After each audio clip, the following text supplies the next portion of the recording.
I just lost you. There you go. All righty.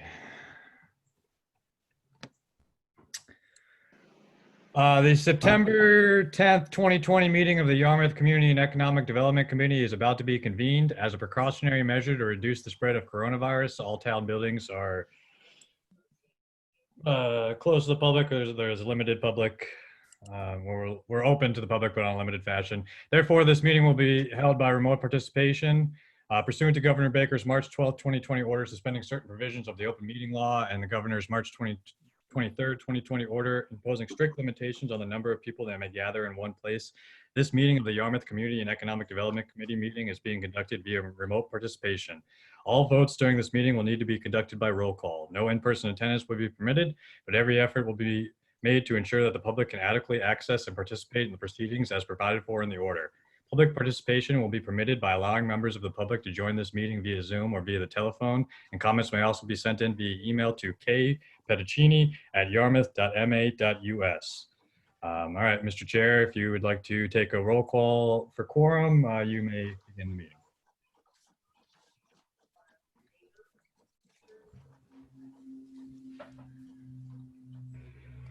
I'll be there in 1 second. All right. I'm trying to print something and it just screwed up my printer.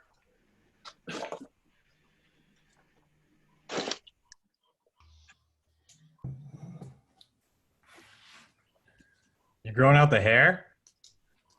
You look a bit like Albert Einstein. I am Albert Einstein. Didn't you know that? I am Albert Einstein. Okay, here we go. Who's that from Back to the Future? Yeah. I saw a group of barbers that were picketing his house. I haven't made it to the beauty parlor since the shutdown. You look just fine to us. That's because I'm at a distance.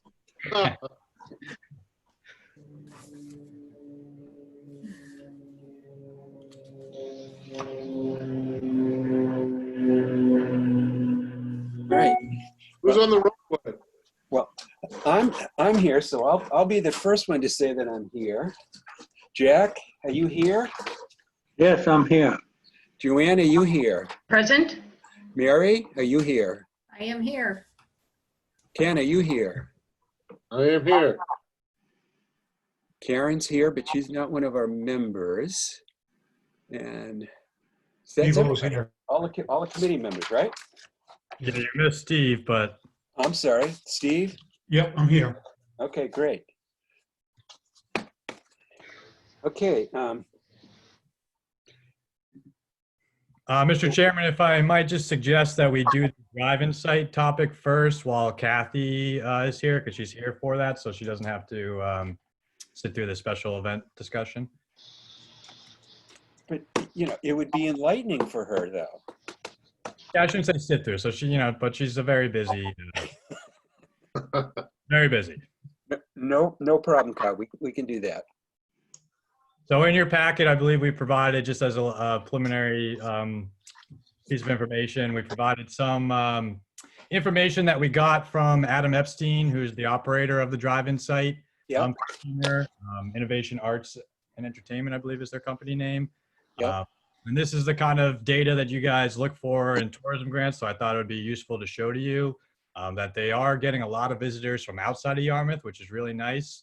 They show that only 5% of their visitors were from Yarmouth. So that's a lot of additional visitors coming to the town of Yarmouth, which is a good thing. So just kind of showing this to you guys to kind of set the stage. But Kathy, I don't know if you want to kind of expand upon the topic. Sure. I'll just give a little bit of background. I know you guys are all kind of familiar with what Adam is doing at the drive-in site with the drive-in movies, and then kind of moving into more of the live performances. I think the drive-in movies were just not being financially viable with regard to being able to cover the expenses that he had. He's invested a great deal of money in the site with regard to those beautiful LED screens and the stage. And also it's expensive to staff that type of facility because of all the different COVID-19 precautions and the staffing that's necessary for that.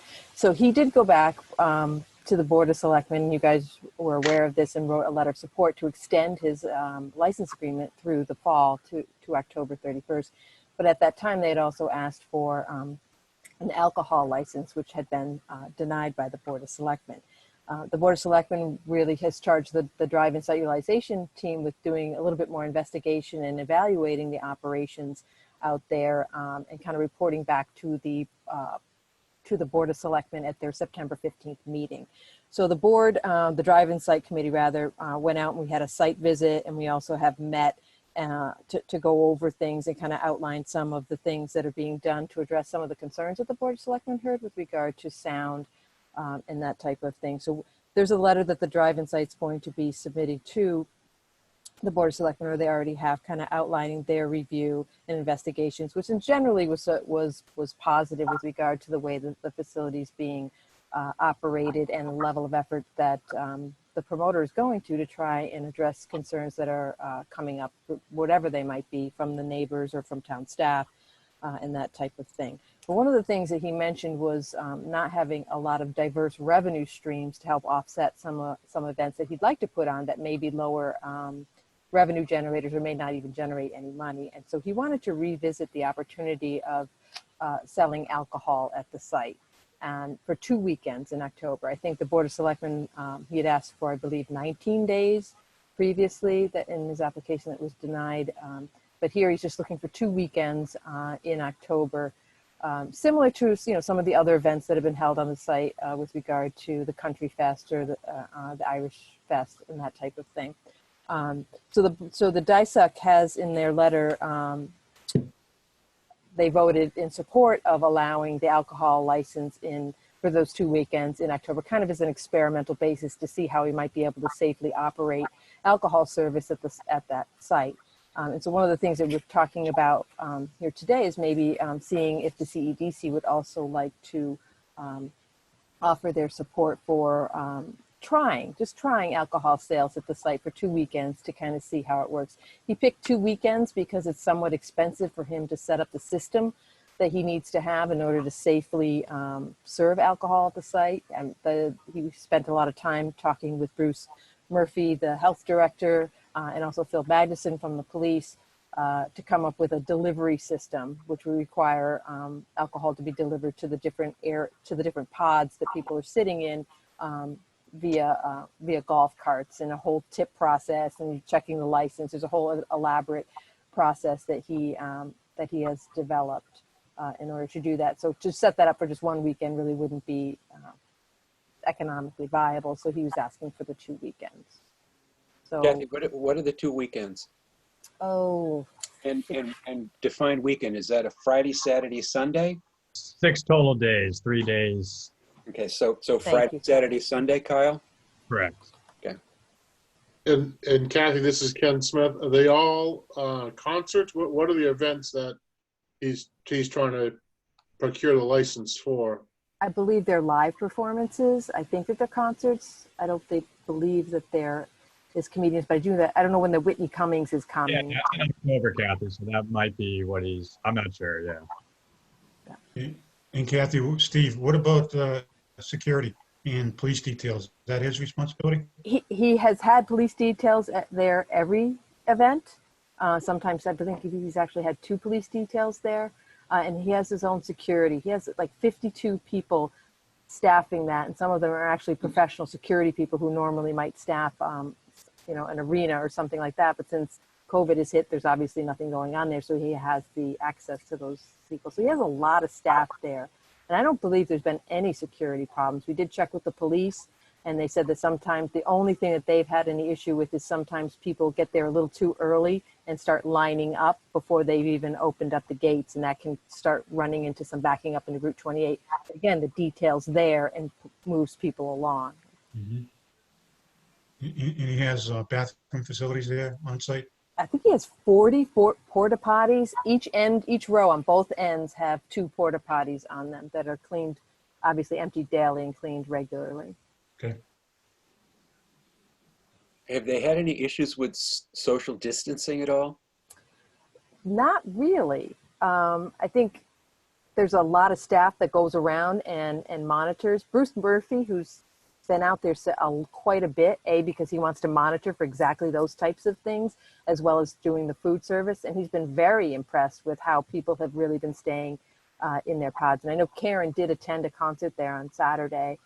So I don't, she indicated similar things, where people were very comfortable staying in their pods, and they just kind of leave to go to the bathroom, or they leave to pick up their food at the concession once they're notified that it's available. Peter, they've got the staff is walking around. My husband got out of the car without his mask for like 5 seconds and was told to put his mask on. Well, your husband's a scofflaw. No, but they're very effective. Fine 'em. And yes, he is. Right. But that's why she likes him. Exactly. How was the concert, Karen? It was very good. It wasn't, a band that I'm overly familiar with, but Right. the sound was really good. The thing that I was most impressed with were the screens. The screens are really just unbelievable. In terms of, They're crystal clear, aren't they? huh? They're crystal clear, the screen. They are super crystal. They're clear. like the screens that you'd see at a professional sporting event. They're Right. top of the line. Even in the middle of the day, they're crystal clear. Yeah. Just amazing. And I can tell you, for someone who lives at the marina right next door there, there's times where an event's happening and Adam will be texting me or Bruce will be texting me, how's the sound? And it's not bad at all. I think they have done such an exceptional job. And,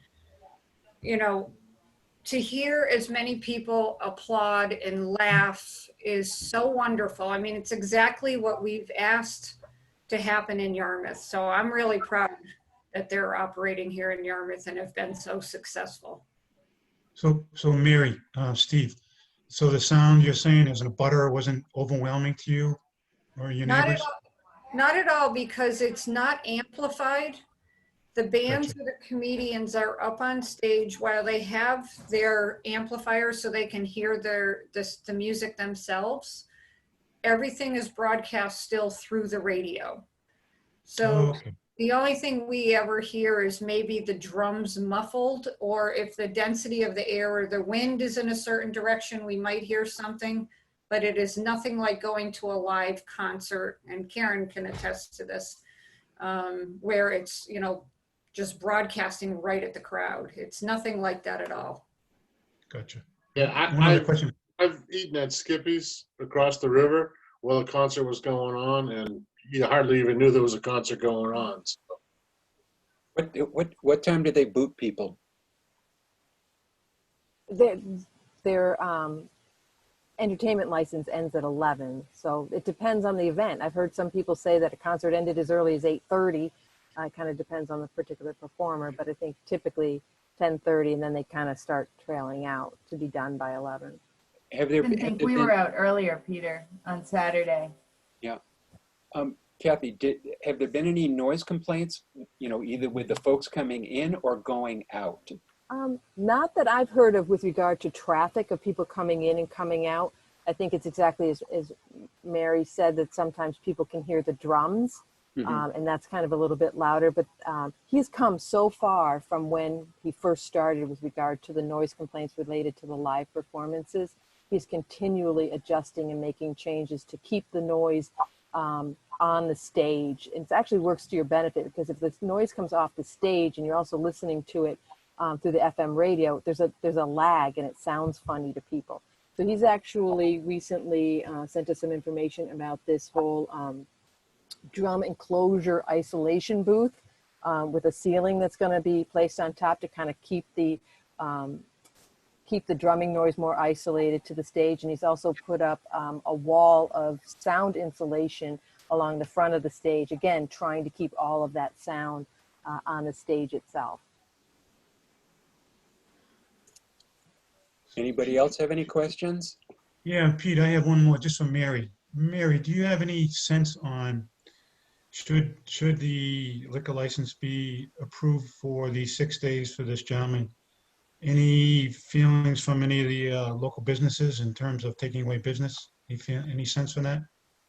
I have not heard anything negative from any other businesses. I have heard some positive comments that they're happy that they are here in town and operating. Some of our businesses definitely benefit. Adam's done a great job partnering with the Aiden so that people are buying like a package deal, come to the drive-in, stay at the hotel. I know that Jerry Manning, usually, I haven't talked to him directly about this, but he loves to have something happening at the drive-in, right? It's right across the street from him. And I personally, and we probably will be writing a letter from the chamber in support of that. We think he's like any other business. It would be like driving into Captain Parker's and ordering 2 beers and still driving away. I feel like Karen saw, when you go to these events, their staff is so on top of what the attendees are doing to make sure that they're being responsible, not just with the COVID guidelines, but with any behavior. And because Adam knows this is his reputation, this is his business. So he's going to do everything he can to make sure that he's in compliance with everything possible. So the chamber is in favor of that. Okay, thanks, Mary. I just have one question maybe for either Mary or Kathy.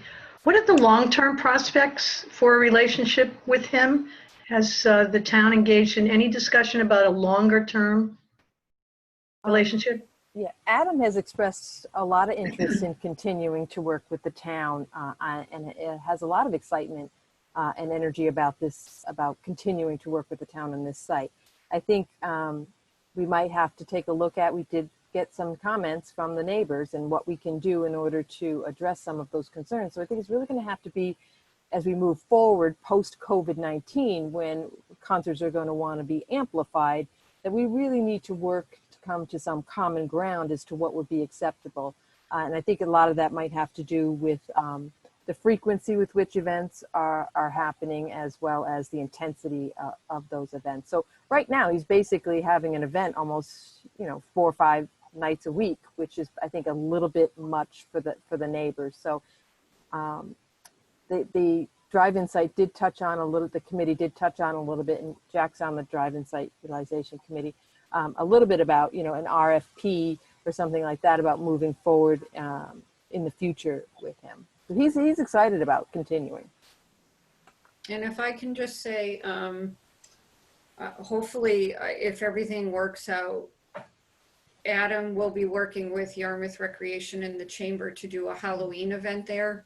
And in the process of our communications, it was really interesting with some of the ideas that the Chamber's been talking to the town about. And I'll use the ice skating rink as an example. And I didn't know this, but Adam has the background as well, and the staff, that they could actually bring the ice skating rink in for a week and set up and work with us to do a winter carnival. So that was something I didn't even know he did until yesterday when we were having a conversation. So when we've talked about that site possibly coming a year-round destination, not all the time, like Kathy said, I don't think it's anyone's goal to have events there 7 nights a week, but to have an event for a week, if it be on a February vacation, or to have something special, right? I think he's a wonderful resource for the town and the chamber and other organizations to collaborate with. Oh, Mary, can I ask the question? Did I hear you right that he would be willing to come in for a week to set up a ice skating event? When we were talking yesterday, I was telling, we were talking grandiose ideas, and I was telling him our idea for our winter carnival, and he's like, that's right up our alley. That's something we can do with you. So I thought that was fantastic, right? Because he probably has the resources that would take me, which I've been working on, a winter carnival idea for months. He can probably come up with stuff in 2 weeks, right? Look at what he did with the drive-in. Yeah. So again, it's definitely a reason. And I think at one of the meetings I heard of, one of the members say, you know, it's not that Adam's exclusive, but he's certainly a wonderful resource and he's proven to be successful in Yarmouth. And I think the other benefit is he's really gotten to know the community. And when you get to meet him and talk to him one-on-one, his intent is truly about doing something good in Yarmouth. So I Mr. think Chairman. he's a wonderful asset, and you know, this is one of the examples where COVID brought us something positive. Mr. Chairman, I know our focus is to talk about the liquor license here, but as a suggestion, could we get maybe this gentleman in for one of our next meetings well in advance of February? So we can talk about this in more detail, see how we can help make this event, help Mary, help make this event happen in February. Mr. Chairman, if I may, it might be a very good idea to ask Adam if he'd come to one of our meetings. He's a very, very forceful guy. He knows his business and he's pretty sure about what he can do and can't do. I mean, he's obviously worked all over the country and all over the world. He keeps bragging about the fact that he was the first one to get an event in Martha's Vineyard in a dry town where he did get the license to serve liquor for I think it was a music festival for a weekend. And as far as the liquor license itself is concerned, when it was proposed on the drive-in site committee, when we finally put together a proposal, I insisted on an amendment that said this is on an experimental basis, because if we don't try it, we don't know whether it's going to work or not. And if it doesn't, then it's no go. But if it does, then why can't it continue? Someone brought up the fact that, you know, people are always drinking someplace, but they always get back in their car to drive home. So it's no different from the drive-in. If you have a few beers or whatever, you can drive home. I have a quick question. I'm not sure, maybe Jack is the best person. Since it's on the agenda today, are we expecting him to apply for a tourism grant? I mean, they're not unlike Ragnar. Ragnar makes money, they're big, they do some big events. Do we have any sense that he might apply for a grant? I haven't heard anything about that. Kathy may have a Karen, I'm not sure. I've heard nothing. I'm not sure how aware he is of Yeah, to that be honest, I potential. don't even think he's aware of it. He would qualify for it, and he could. That's kind of why I wanted to talk about this in one of our upcoming meetings, so we can get him in the loop. If in fact he's serious about doing something in February, let's get him in the loop so he can apply. Can I ask, So if I did you can- bring it up? So if I can clarify that, I did not state that he is willing to do something in February. I was communicating with him what the chamber was planning. Yep. And that he stated he could be a resource for us. So Yep. it's not that he was planning an event. Yep. No problem. I Good think start, though. I think he could be a great informational for us and a teaching tool for the town and this committee too. He's very willing to talk about the business and what he can do, what he can't do, who can do something that he can't do. He's very voluntary about things like that. You can ask him almost anything. As a matter of fact, he did speak at one of our meetings. I forget whether it was, or maybe he just spoke to Kathy, but he mentioned the fact that the site would be great to have a management company running things there. He said that a lot of big venues just do work with a management company. So I suggested to Kathy that maybe at some date, not right away, but in the future, we could ask him what form those agreements take and who gets what and so forth and so on. But again, I'm pretty sure he'd be willing to share all his knowledge with us. So if I could just say that was the intention with Fifth Element as well. Yeah. That we had discussed earlier. Hey, Peter, Mr. Chair, can we move on with whether we're gonna vote on the liquor part of it? And then I absolutely am in favor of inviting them in at the earliest possible convenience, but I think what's on the floor right now is whether we're in favor of supporting the liquor license, correct? Yes, yep. Does anybody have any more questions for Kathy? Comments? Does someone care to make a motion to support, a letter of support from our committee to support the liquor license for the 2 weekends, total of 6 days?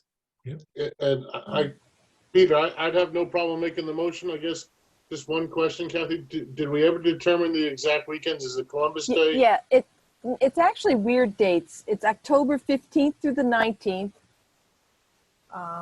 That's the weekend after Columbus Day. And then it's the 22nd through the 25th. So it's more than 6 days. Excuse me, I was concerned that it might interfere with the Yarmouth Seaside Festival, but I guess we have a letter in our packet that says that they won't be doing it this year. Yeah, it's not going to interfere with. I'll second that, Peter. Okay, so there's a motion on the table and a second. Any further questions? I'd just like to make sure that the motion stresses the fact that we look at this as an experiment, something that should be tried. Yeah, absolutely. If you want me to say that, I'll add that to it. I'll be candid with you. We have already done this as an experiment. With Country Fest, they had liquor. With the last 2 years of the Irish festivals had liquor. So, I mean, I truly think we're just supporting somebody that wants to try and put on a couple positive events for Yarmouth. And I'm 100% in favor of it. So If you guys decide to approve this, I do have a draft memo you can look over real quick. Steve, you did the second? Yes, sir. Do you accept? I do. Okay. So any other further questions? Any modifications to the existing motion and second? Hearing none, all in favor? Aye. Aye. I think I got to do this by roll call. Yeah. Jack? Yes. Joanne? Yes. Mary? Mary? Not listening. Steve? Yes. Ken? yes, I also vote yes. Mary, if she comes back, we'll get her vote, but the motion would carry.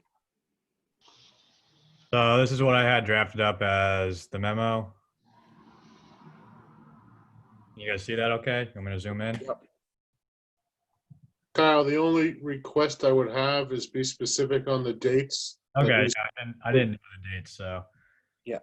But now that we have them, could you add that? Yep. Yeah, we just received the alcohol application like yesterday.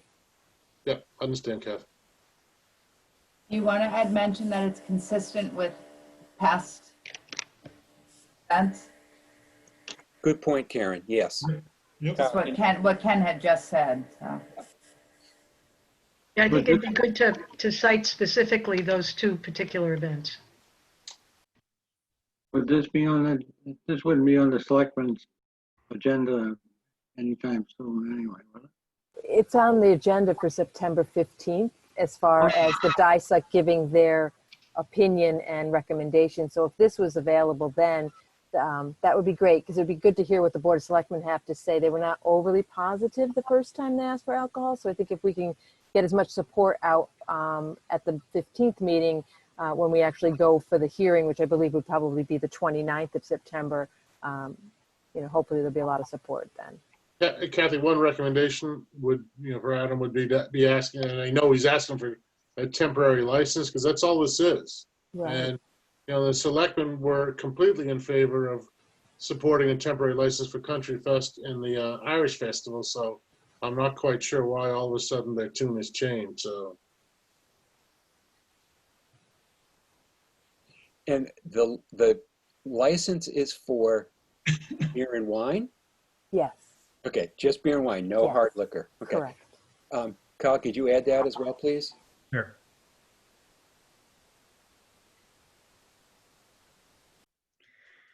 And then on the other, if we're all done with that one, the other drive-in site topic would be the Fifth Element project discussion, kind of along the lines of what you guys were just talking about. Yep. Adam Epstein is is a wonderful resource. He's totally willing to come in and he's expressed a willingness to give the town a list of suggested improvements to the drive-in site to make it more of a viable event venue. Stuff like what Jack mentioned about hiring an event coordinator. Just he's given a lot of good suggestions. So I guess the question is the Fifth Element consultant project, you guys still deem that necessary when we have Adam, who's a firsthand, he's had firsthand experience with the site and might be able to provide even better feedback than Fifth Element could because they haven't gone through the event process. The Fifth Element hasn't started their project yet, so we could, terminate it without cause because they haven't started yet, and we could get all the money back if you guys wanted to. If you guys feel like it would still serve a purpose, we can go forward with it. Just kind of wanted to bring it up to you, given the Adam Epstein. Mary, can you hear us at all? I can. Okay, Mary, before we go on to this topic, we voted to support the license, and you apparently couldn't hear us, so could you give us a vote, positive, negative, or abstain? I am positive. Okay, great. So we can move on. We voted the contract, correct? Correct. And Fifth Element is aware that we voted the contract. Correct. Karen, you look like you're going to say something. We have an executed contract. With It is an executed or non-executed? It has been executed. There is a clause in the contract that says the town can terminate it at our discretion, and basically we'd have to pay out whatever services have been rendered to that point, which has been none. So there is an out in the contract. My suggestion is we haven't spoken with Fifth Element Yeah. at this point, and I think that it's fair to see Adam's absolutely been an asset to all the questions that we have around the drive-in site. I think that we need to reevaluate the scope of the contract with Fifth Element in light of everything we've learned so far, and see where we need to go with them. I think we need also to consider the COVID environment and how fast we need to move forward, because right now, poor Fifth Element, we have closed borders. I think they're still closed, which make travel very, very difficult. So I don't know, Mary, have you had any recent conversations with them? I have not. If I can just give you my opinion, I think Adam has been a wonderful resource. I think Fifth Element, I think we would be doing ourselves a disservice by not doing it. We already have the money allocated.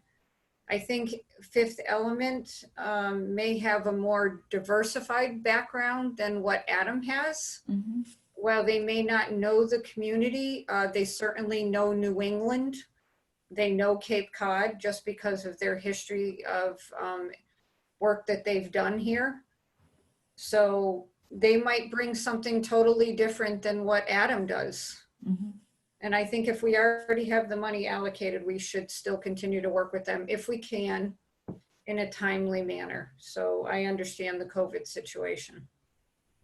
I mean, Mary, would it be worth, trying to put just a timeline to this and saying if you can't get the work done by X date, then we move on to whatever plan B may be at that point? Or we revisit it and go from there. I mean, I think Adam has made some very good recommendations to the committee that we're well aware of. He said the simplest thing we could do is scrape the lot, get rid of all the glass and the metal that's there and seed it. So he thinks that just alone would improve the site tremendously. And we knew that already, right? And Yeah. He has given us some wonderful suggestions that I think we wouldn't have thought about. But it would be interesting to hear what another company could offer us. Just for point of information, the contract with Fifth Element does say that services need to be completed by December 31st of this year, by the end of this year. Yeah, so my suggestion, Peter, would be to leave the contract as it is. And if you can't get it done by December 31st, then we evaluate the, January 1. Right, Peter, I agree with Mary that I don't think we should terminate the contract with Fifth Element. And obviously, if they can't get here by 12/31, we can clearly revisit the contract. And I think we should also talk to Adam and get his input, yeah, and then we can restructure the contract with Fifth Element if that makes sense. Yeah. The So borders can I just- borders are still closed. And as a good Democrat that I am, I'm in favor of open borders for everybody, but the borders are closed. Hey, Pete, I just want to add two things. One Yes, is, sir. I don't see any problem keeping two things going at once. One is, I think we asked Fifth Element, the reason why we went Fifth Element, I think they had a lot of skill sets that we didn't necessarily have internally. Yep, absolutely. Yep. Okay, so I think Mary's right in that regard. I think you want to get their input for that reason. But I also think the second path we ought to be taking is, let's hear this guy out, this Adam guy. Yeah. And there may be ways that he can augment with the two. In other words, the two can work together, coexist at the same time. So that's why I think we need to hear the new guy and see what he has to say. Yeah. So, Kyle, if you can get Adam to come in, sometime maybe after the first of the year or maybe sooner to talk to us. Yeah. Good. I mean, we've got a busy agenda coming up with, the special events stuff. So it may be after That's the what I was first going of to the say. year. Let's talk about it maybe at the end of the agenda as to when exactly we want to bring them in, but we can Okay. definitely. Yep. Excellent. Excellent. Can I just ask maybe a suggestion? If anyone hasn't from the town, to maybe reach out to Aaron at Fifth Element and just make sure I'm pretty sure in the beginning he was aware of what was happening. But it might be interesting for him to, if he's been watching what's going on there, if he had any comment. Or just even common courtesy that the town has that contract with him. I agree, Mary, and I think that's what I was trying to say. We were, proposing to do is reach out to him, see how things are going, and kind of revamp everything if needed, based on all of our new information that we have. So I think Kyle did forward what's happening at the Yarmouth Drive-In when he transferred the executed contract to Aaron, that this is also, and unbelievably, this is also, this amazing thing is also happening at the site. Great, thank you.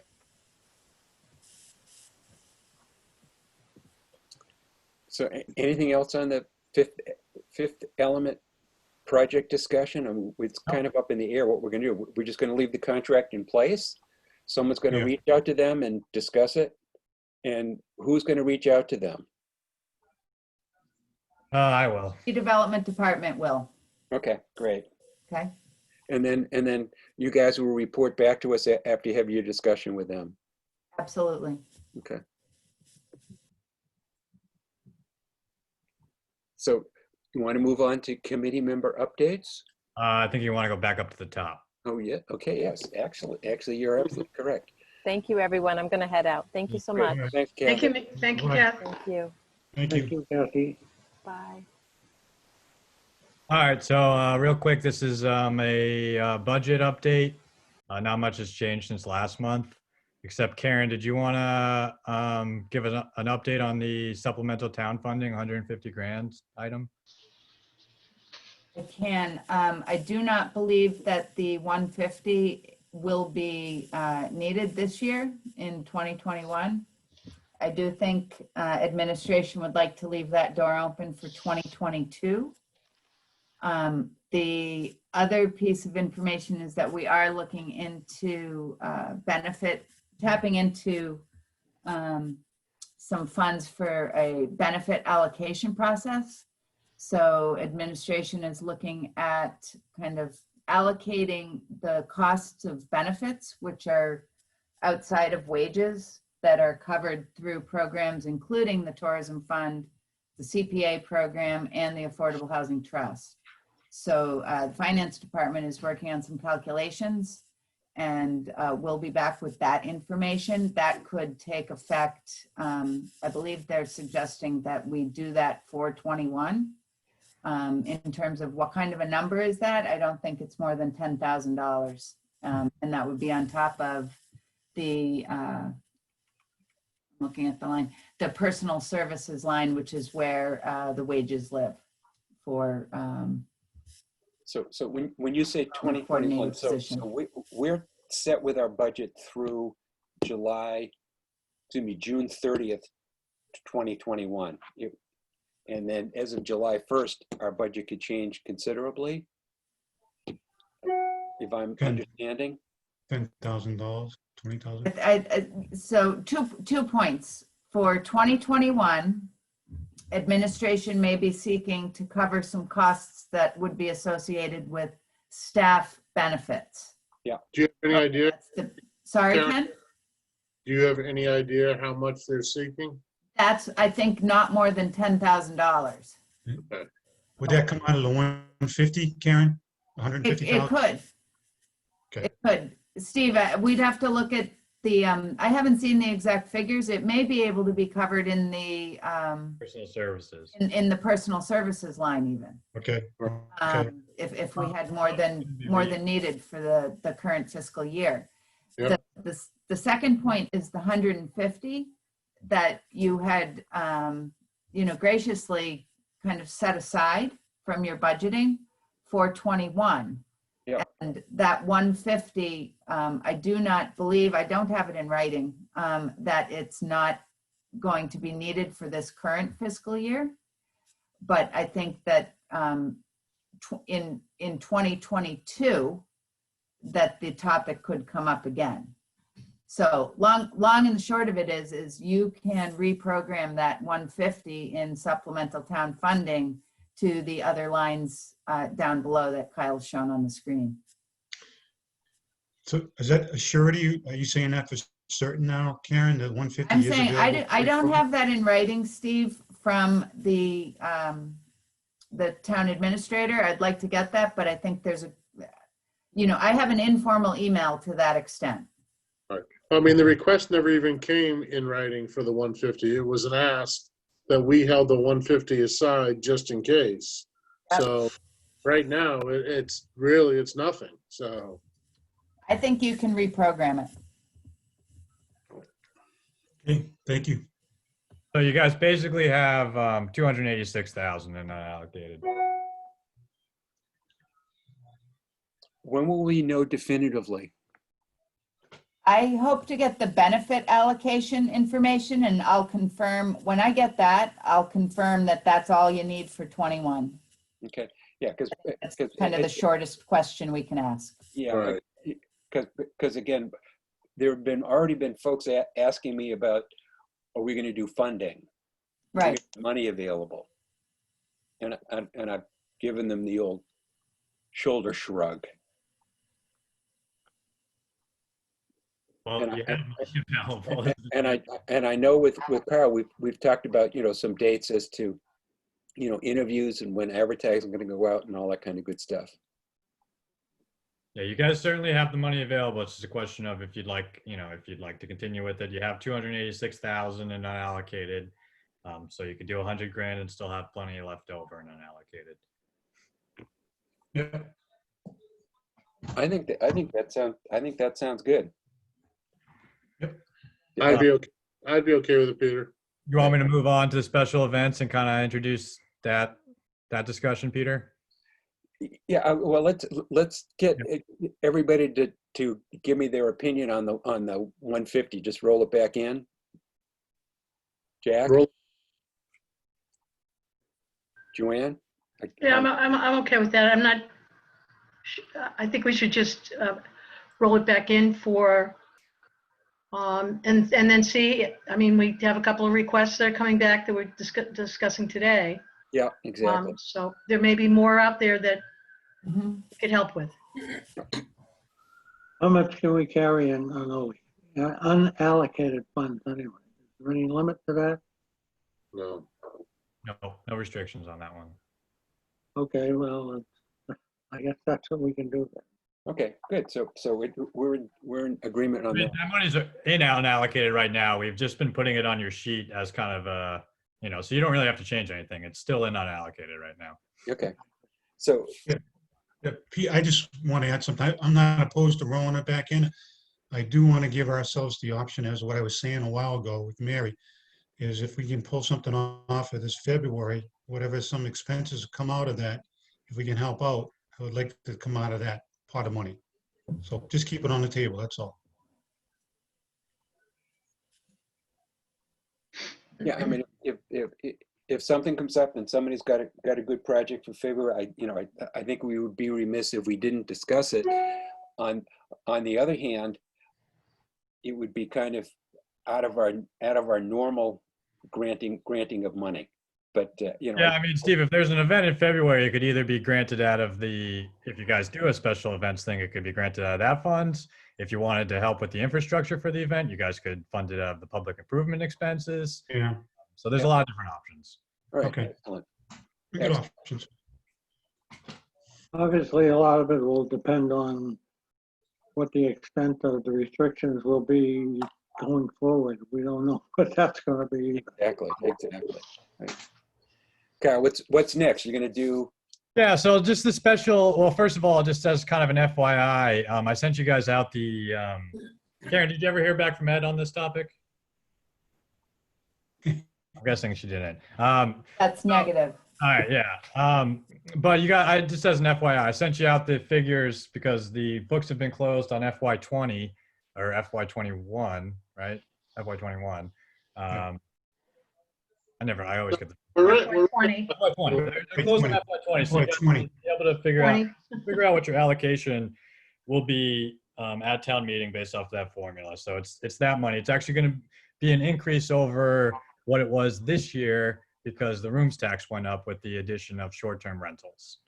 But I was amazed at the delta was not greater, not in terms of the increase, but there wasn't a huge drop off in total revenues. Right. You'll see that drop off carry in next year's number. It carried You in won't- next numbers? Not Yeah. seen it number, because this is picking up last summer, Peter. Okay. That's Okay. what, you think about how the fiscal year falls, the slowest period of the year is when we were all shut down, so. Yep. Okay. So that was just a little background for your budget discussion because, Yeah. keep in mind for future. So if you guys wanted to go through a tourism grant program again this year, I propose that we could do a timeline as such, that we get everything out. I mean, November 1st, that would be like the latest date. We could get stuff out, end of October in the paper and to the applicants. You could have an info session in mid-November and an application deadline of December 1st. And then do your interviews as normal, have the awards at the same time as normal. I would suggest that if we're going to continue to have meetings via Zoom, then hard copies, I mean, unless you guys would prefer to review the actual hard copies, they might not be necessary to save paper and time for everybody. Yep. They can submit one electronic and I could forward it to everybody kind of thing. All for that, Kyle. That's Some of good. you guys have talked about in the past, but never really made a decision on is did you guys want to restrict the funds just for marketing expenses? I mean, as we've kind of talked about in the past, if you do that, I mean, it just shifts costs. So, but if you wanted to do that way, so you don't have to feel like you're, paying details out of a town fund or whatever, you could go down that road. Kyle, can we stop right there and just take a second to discuss that one piece? Because I strongly feel that we should restrict the funding just to marketing. I Okay. realize that it's just a paper shuffle from your standpoint, Kyle, and from what we're granting. But from a red flag standpoint and from people asking us for information of what we're spending the money on, we're spending the money to market the town and not on police details and not on, not on supplies or any of that stuff. So I don't know anybody else's opinion, but I strongly feel that if we're gonna continue the funding, then we should restrict the funding to marketing and let them figure out where the rest of their resources are coming from. Jack, any thoughts? I would just like to say that, it depends on if we get a new application from something brand new that sounds like it's gonna be great, they might need a little help, and I wouldn't want to say that, well, we can help you with marketing and that's it. I actually, go ahead, Steve. Are you saying, Ken, I just want to make sure I understand what you're saying. Is this what you're saying, following off of what we discussed last time around with police details? I was screaming about at Yeah. the, To Okay. to some degree, I mean, whether I- for staffing or police details or expenses outside of truly what we believe this money is to be spent on. I mean, I don't disagree with Jack's comments. You have a new event, and, I'll use Taylor Bray Farm, for example. Their marketing's pretty small. It's like $700 a year, and they have a great event. So, so it's tough to say, okay, well, Taylor Bray, you get everything. Well, we're not funding the whole event, but we're giving them a few grand every year. And then the St. Patty's Day Parade, for example, how do you distinguish the two? Yeah. And I guess my concern has always been having people question improprieties of how these are some serious dollars now. We're looking at, Yeah. what we have in unallocated money is almost $300,000. And, I just want to make sure that nobody's questioning how we're divvying out taxpayers' dollars. That's all. And Okay, I'm with you. I follow you, what you're saying. I just think, how do I want to say this? Two things. We had a great meeting the last several months ago now with one of the officers from the police department. Yep. Walked us through. You were there, right? Yeah. I was there. Yeah, I was there. After that meeting, I felt a little more at ease with his explanation of why some of these demands or costs associated with our event are charged to these people that are putting on the events. But having said that, you're right. These smaller requests for dollars from these smaller agencies are eating up a greater percentage of their overall budget. So I guess I'm not opposed to that at all. I just don't want to run at odds with the town manager and the select board. I know we discussed with the town manager a couple of times on this, and he seemed amenable to looking at different ways. So I guess coming a long way of saying is, let's go back to him and see if he has any issue with it. If he doesn't, then I'm with you on that. Karen, looked like you were about to say something. I was just gonna say that if you want, maybe to answer Ken's concerns, that funds be used for marketing, you can leave it open like Kyle suggested, but then just when you make awards, if it is a concern that you want the money used for marketing, that's your condition. Okay. Yeah. That's fair. That's a good compromise.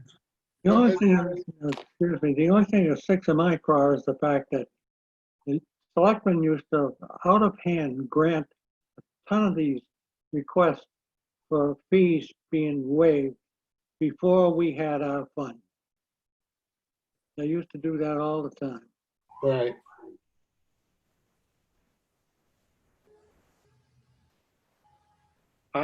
My personal feeling is, I'd like to see it used for marketing. The but that goes with that, if something comes up, if somebody needs something physical done, I don't think we should preclude it. I know, for instance, we got a question from Ryan. Could we buy heaters for restaurants? And heaters clearly aren't marketing. And I've got some other issues with buying heaters, but it is a physical item. And if go back to the drive-in site, could we get together and put some money into the drive-in site to scrape the site and put down some loam? I don't think we've got enough in our budget to do the whole thing, but I don't think we should just limit it to marketing.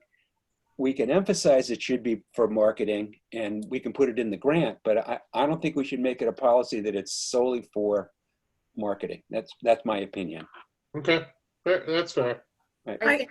I think from from my perspective, the support of the event is meant to be a marketing effort. The event itself, the whole event, the tent, the band, the whatever it might be, the whole event is a marketing project.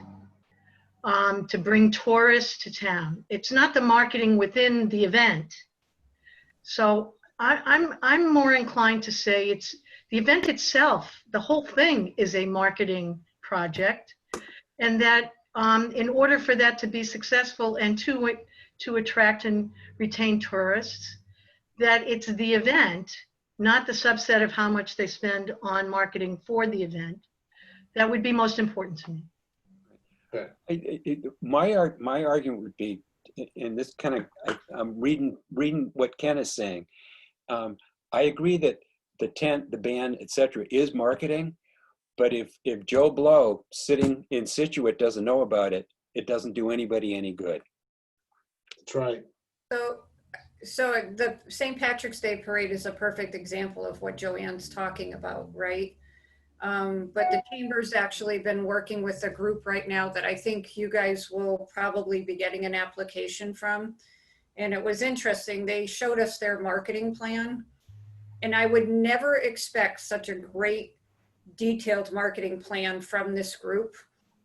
And so I was just thinking that maybe if we want to beef up what people are doing for their marketing, we give them a template of what a marketing plan is instead of just what we have in the application.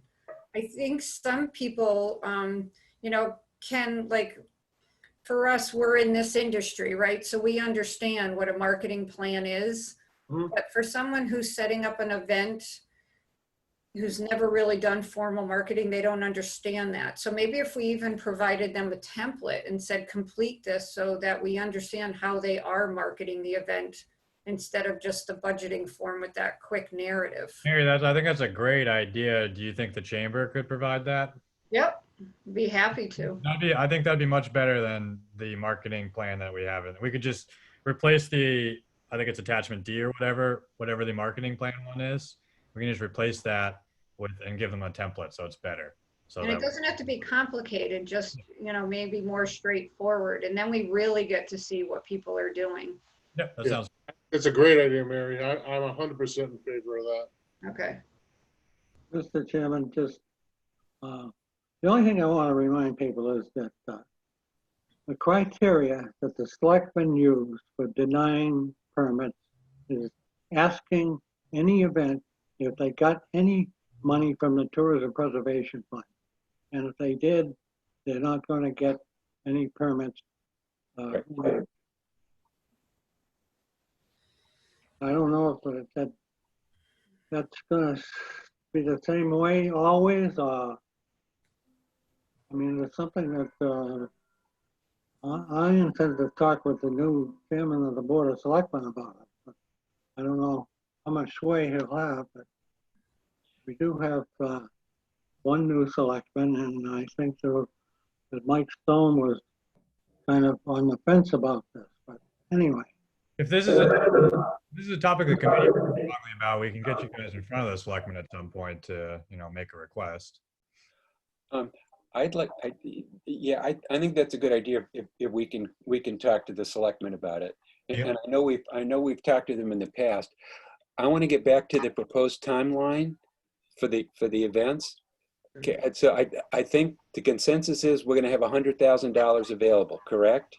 Everybody nod your head yes or no. Yes, Steve, you're Yes. the only one we can't see, so you got to speak. yes, we're Okay. good. I'm good with it.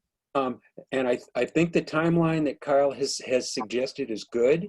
My only but that goes with it is November 1st. If we could do it like a week earlier, Yeah, you know, that's put the November first 1st. advertisement in October. I think the ad in the paper will because I think November 1st might be a Thursday. That's why I'll get it. I'll get the notice to the applicants before then, certainly.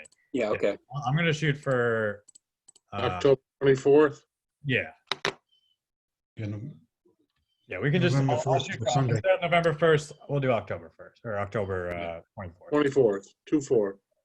Because I want to give folks as much notice as possible and stuff.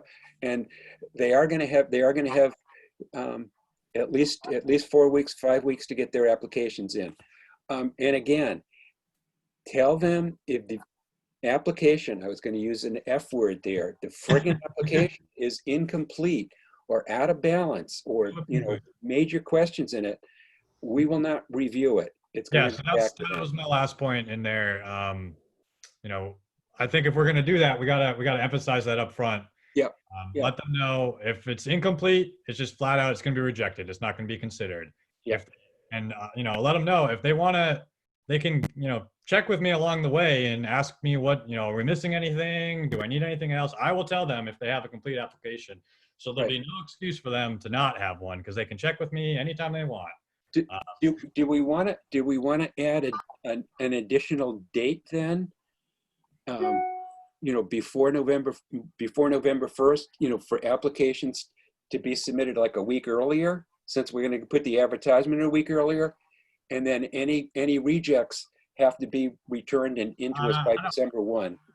I would prefer not to do that because then that kind of makes me have to go back and forth with them. Like, okay, yep. I don't know what goes back to what Mary said. Like, they're asking for money. They should put the time in and do it correctly. I will, go out, go above and beyond and help them out and double check that for them.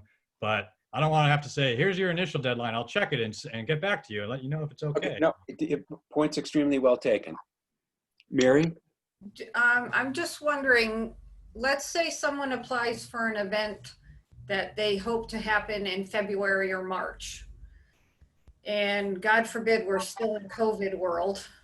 Should we put some type of a disclaimer that if you are planning on having an event and there are local and state regulations to follow, that it will be a requirement of the applicant to follow those guidelines? Mary, that's a very good point.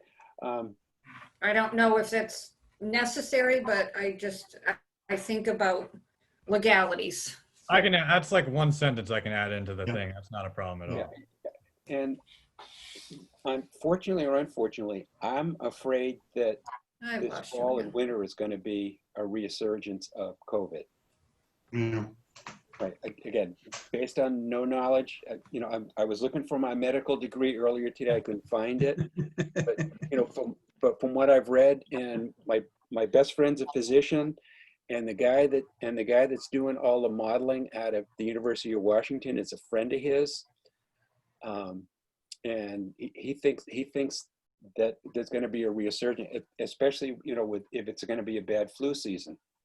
Just think about the fact that once a vaccine actually comes around, it's not like it's going to be rolled out the next day and then we'll go back to normal. There's going to have to be a bunch of testing and a period to see how it works and whatnot. So yeah, I would agree. I think your COVID is going to be around for a while. There was an article in the Wall Street Journal last week about once the vaccine comes out, it's going to be 6 to 8 months before everybody who wants the vaccine is going to be immunized. So that puts you into next August if it comes out at the end of the year. It's not going to happen that fast. I think Mary hit the nail on the head. Just put a 1 or 2 sentence in the application when it goes out. Easy enough. Right. Yeah. And again, emphasize, Kyle, complete applications. Yep. Yep. Will do. Can I ask a question? Do we have any kind of a handle on how many applications we might have? I mean, a lot of the people that have done things in the past probably won't be doing them again this year. Yeah, that's a good point. Good point. Yeah. Yeah. Short answer is no, Jack. I don't think. We'll find out when the advertisements come out. But I think you're right, Jack. I think a lot of people will say not worth the time and the effort. So if you guys would like to allocate and before I go on to that. Let's go back. We're not done with the previous page. No, just one quick comment I have. Kyle, I'm assuming, just looking at the dates, I'm assuming as applicants come in and they're submitted to you, you're going to send them right out since they're going to be electronic. Because I'm just saying, if you send them all on the 1st of December and we have interviews on the 3rd and 10th, doesn't give us much. You want me to send them to you as they come in? Yeah, that's great point. Great point. Yeah. Returning applicants may not be required to have an interview. I don't think we've ever required that they have an interview, but most people want to, because, you know, again, they're asking for money and they want to touch and feel. I'm just thinking about like specifically like Taylor Bray Farm. You guys, No, they actually give usually the best interview of anybody, right? but you're absolutely correct. You know, But you're right, Peter. I don't think it says in there that like this is just kind of like an FYI for you guys. Yeah. I don't think it says in the application like Well, interviews what- will be required. what we could do, like if Taylor Bray gets their application in early, you know, we could tell them we don't have to vote everybody at once. We can vote, like if we like Taylor Bray, we can vote for them early on and then preclude them from having to have an interview. Does that sound reasonable, or do you want to do them all at once like we've done in the past? That sounds reasonable to me. I I don't don't think think so. I mean, legally, there's public notice on the, Yeah. Well, Okay. certainly, I wouldn't say grant them money until all the deadlines pass and you've gotten all the applications and whatnot. Yeah. I would say that's probably, you'd want to, you know, at least, you know, discuss the application at a public meeting after after the application deadline's been closed. But I would agree with Peter. I don't see what the difference is if you voted it one night after having your discussion as opposed to the next week. I think optically it would probably look better if you did it all at once so that, No, Kyle, you're absolutely correct. Yeah. But you know, you could emphasize to, you know, some of the folks like Taylor Bray, the summer festival in October. We haven't heard anything new from them in, side. Is that what you're talking about? yeah. You also don't want to insult anybody by saying you don't need to show up. Yeah, I mean, we don't have to put that in there, and we can just kind of, like I said, I think the application is silent on whether or not it just says like interviews may be requested. Yeah. We don't have to say whether or not they will be, and we can just kind of take it as it Okay. comes. I mean, I will make the comment, Peter, that if the application is complete, which is what we're going to insist upon, it certainly makes the interview process go a lot smoother Yeah. than with an incomplete application. They're trying to fill in the blank, so. Just not to delay this discussion any longer, but I just wanted to ask a quick question. Maybe we can just talk about it later on, but is there an expectation on a applicant's behalf that if the event is canceled because of COVID, that money stays with the applicant into a succeeding year, or should we put a line in there that the money reverts back to us to be reallocated? Well, as it is right now, I mean, your grant programs are specifically for calendar years. So you're advertising for a specific calendar year. It says in it if it's canceled due to weather or whatever, then they just we get the money back. For procurement, I mean, you couldn't say we're giving out this money, 100 grand for events in the year 2021, then have an event get canceled in 2021 and shift it over to 2022. I wouldn't think that's not a fair procurement. Okay, good. That's all. That's fine. Yeah, Mr. Chairman, I've got a question, and it goes to a letter we received from the Chamber Orchestra and how we want to, or should we, have in the application package some provision, or do we need to state specifically virtual events? And what kind of virtual events we would support? Would they be only a virtual event that is sponsored by a Yarmouth-based group like the New Church and the Chamber Orchestra? I guess my question is, since it just came in and this is a virtual event, I think this is the first of its kind that we've seen. The Cultural Center has got a bunch of virtual events now.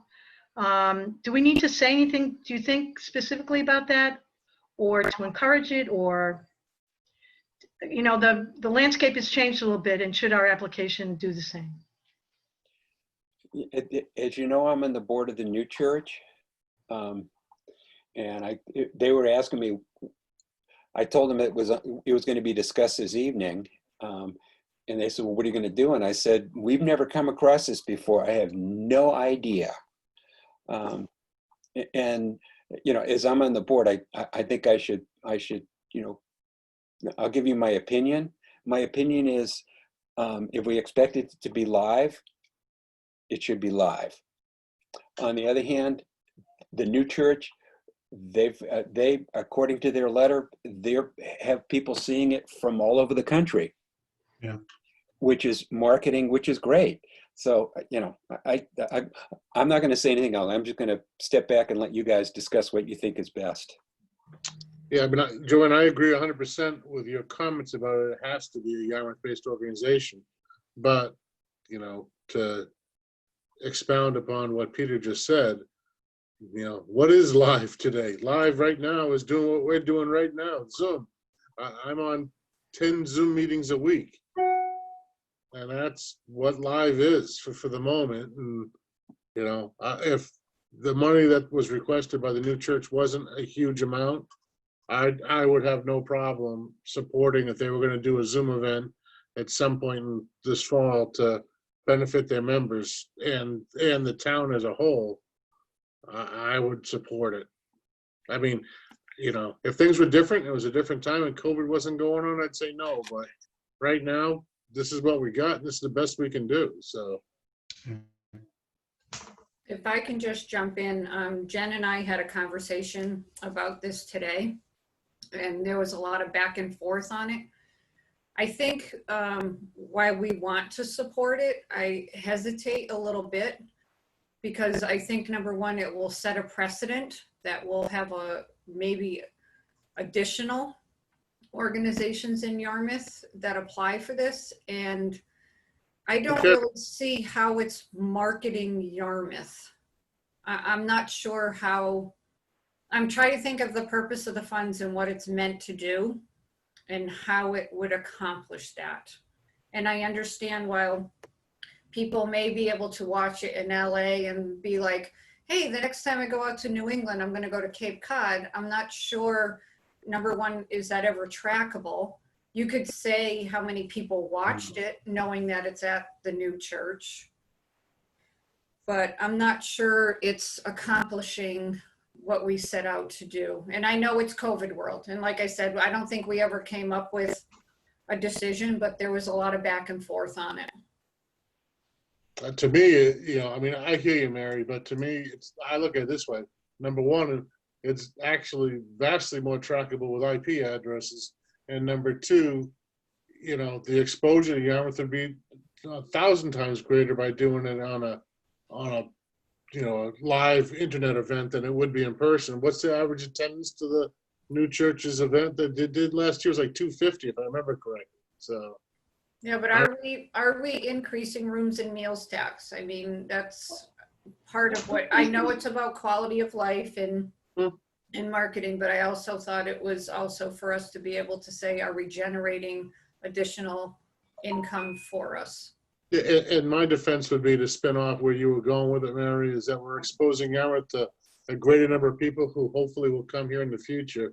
And there's your room and meals tax. I'm playing devil's advocate right now just because I think everybody's so up against, and I also think people are kind of, searching out for some cultural stuff to do right now. You know what I mean? So.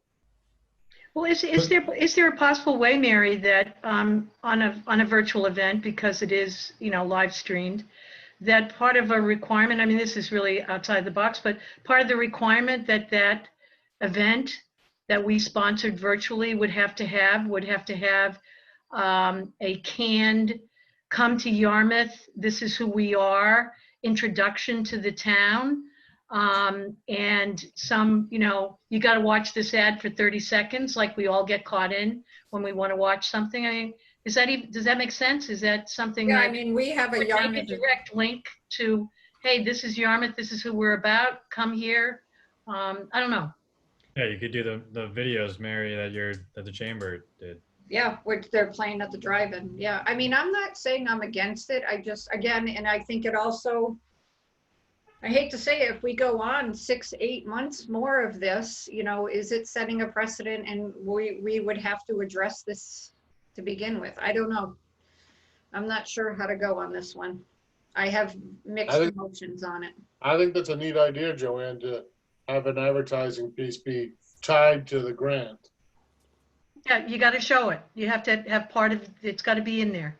I think Like it's You guys wouldn't necessarily have to put that as a part of the application materials. You could, like Karen was talking about with your marketing thing, you could just condition any remote, Right. events, virtual events have to do those kind of things. So are they specifically, does anybody know? And Peter, maybe. you Yeah, have we're to- going to get to that later in the agenda. If you guys just want to stick on the special events, we can, just to not muddy the waters. Okay, keep it going then. Yeah. So, I mean, I think so. We've settled on a deadline. We've settled on electronic copies, not restricting it for just marketing expenses. Incomplete. We can emphasize that it's for marketing, but we're not restricting it to Correct. just. Correct. Incomplete applications will be emphasized that they're not going to be accepted. They are welcome to check with me as many times as they want before the deadline. But once the deadline passes, they got to get us a complete application. The last point I wanted to ask is, so the St. Patrick's Parade still hasn't submitted their reimbursement requests. It is now 6 months after the fact. I think in the contract, it says, like, if you don't, then you don't get any money. I mean, in the grand scheme of things, it's like, from the town's perspective, it's not a huge deal. But it is somewhat unfair to other applicants when we set out certain timelines and then some people abide by them and some people don't. I guess from the committee's perspective, how hard of deadlines do you want to set for the reimbursement requests after? What is the official deadline in the grant? Good question. I'll get you the, While you're doing that, do we release all the money to the folks from the Irish Festival? St. Patrick's Day Parade. Yes, yeah. They haven't gotten any money yet because they haven't submitted anything yet. Okay, well, that's where I was coming from. Don't give them a nickel until they give what we need. Well, that's how it works. But they haven't given. I think I'll have to pull up the contract. I think they're past their deadline.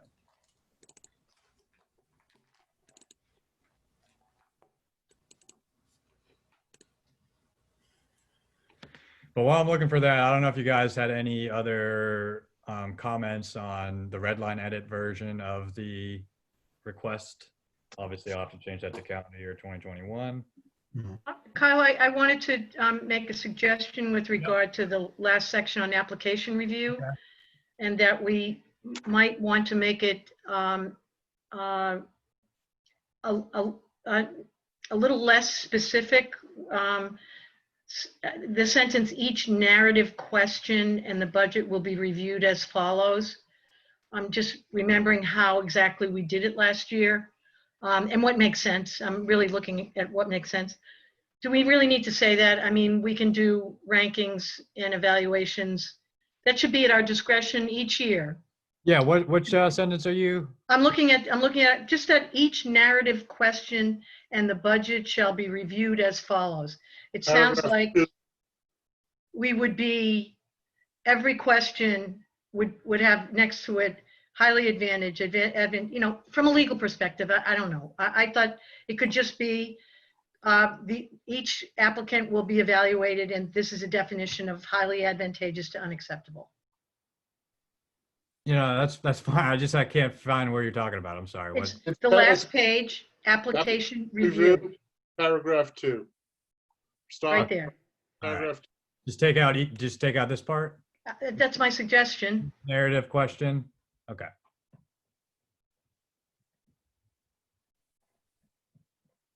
That works for me if it's okay with everyone else. Yeah, I think that's fine. And then on on the cover page, it needs to change to 2021. Yep. I got that.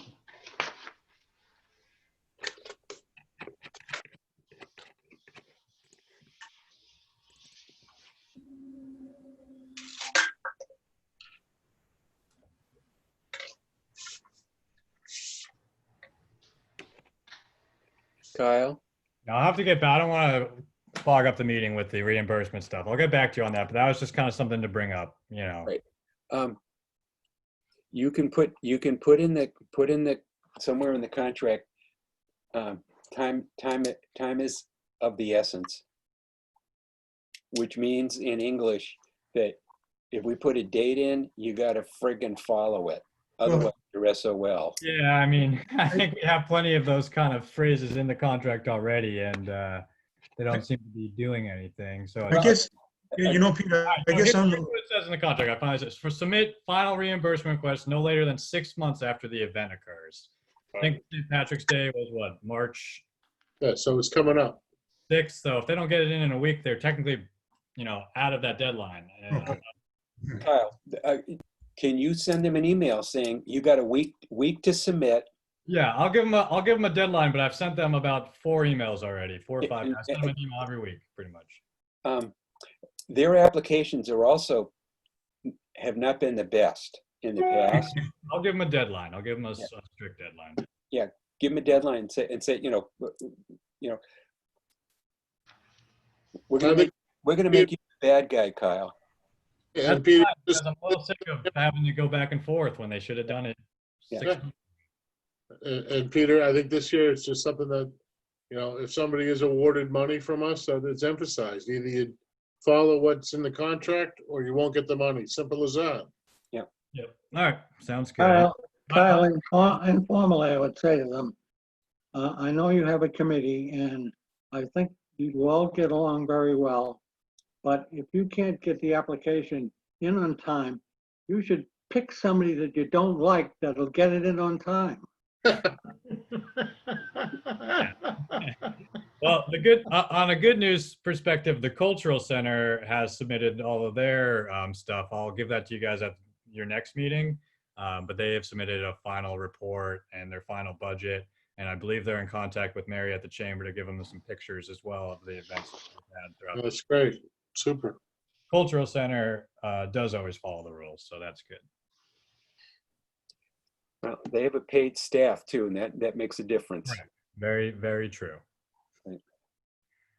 But if you guys wanted to go forward with this special events program, I would suggest you know, a vote would be in order to allocate funding.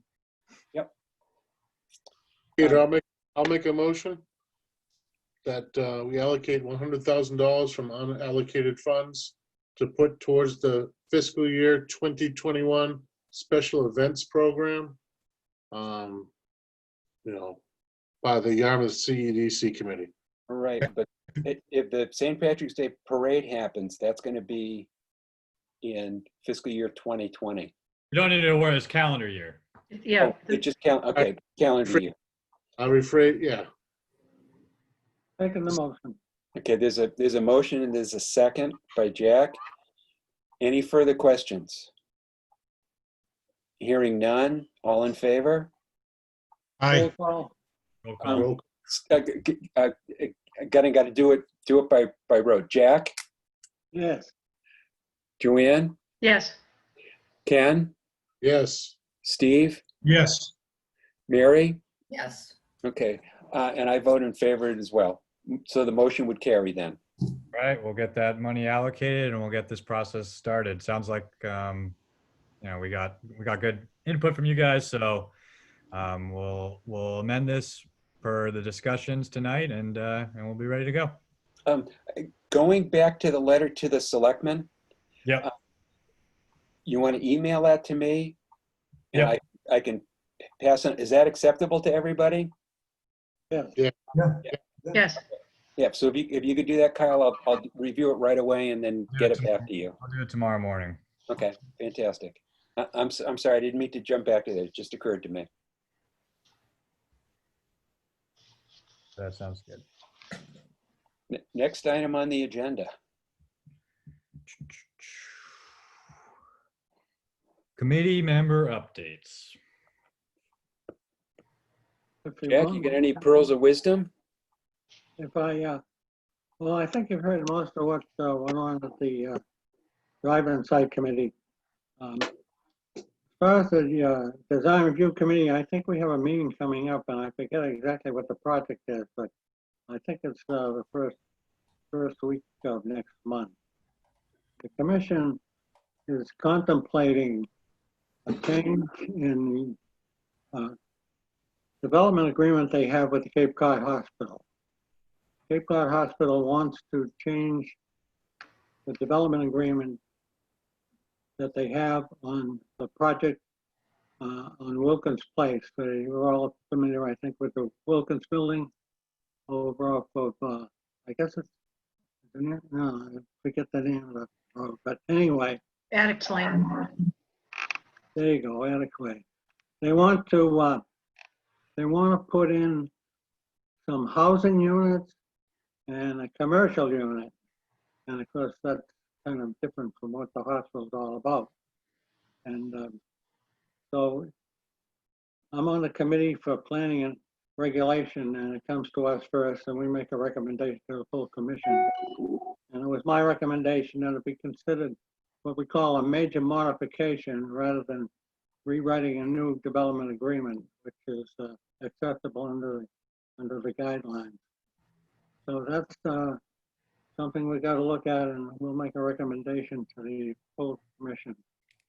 It's an interesting project. I don't say I'm against it, but it's a big residential development, over 200 units.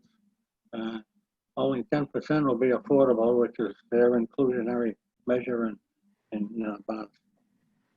But anyway, that's one thing that's coming up, and right now we don't have anything else on the agenda that's earth-shattering. Is it rental units, condos? Yeah, the rental unit. Jack, Sidewalks, make them put in sidewalks if you go forward.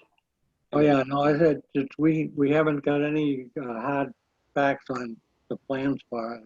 It's just that'll be when we get to the major modification of the development agreement itself. We won't go into that until then. They needed permission for us to make a move, either rewrite the development agreement or make a major modification, and they all require more public hearings and more information. Who's backing the project? That's so totally It's, different than what the hospital was proposing. there's a developer that they want to bring in. They're a co-development, and I'm trying to think of the name of it. New England Developers, does that sound? There is a New England developer. Yeah, It's a big outfit. that's Paul Fireman. They've done a couple of other projects in relationship with hospitals. So did anyone hear too? I heard that Cape Cod Hospital, or I should say healthcare, I'm not sure if this is true. That's what I'm trying to find out, that they purchased the lobster claw in Orleans. Wow. I And- have Heard that. Yeah, so I'm curious. I heard that through one of my staff members who's friends with the owners, who's actually closing the restaurant down, that Cape Cod Healthcare bought them. What they wanted for the real estate matter? I'm not sure, but it was listed for 1.8 million. Either that or Mike Bluff really likes lobster, huh? Well, But it would be sad in that neighborhood to see, it just doesn't seem like it would fit with a healthcare building. Well, That's my point, so. Yeah, it's strange. well, I haven't I heard heard that, and when it closes, it becomes public information. Yep, One thing I did hear on that, Mary, is the owner said when he bought the facility, there was only 6 restaurants in the town. And now there's like 40, 45 restaurants. yeah, there was only about 800 people living in the town in the wintertime back then too, so. Yeah. Yeah.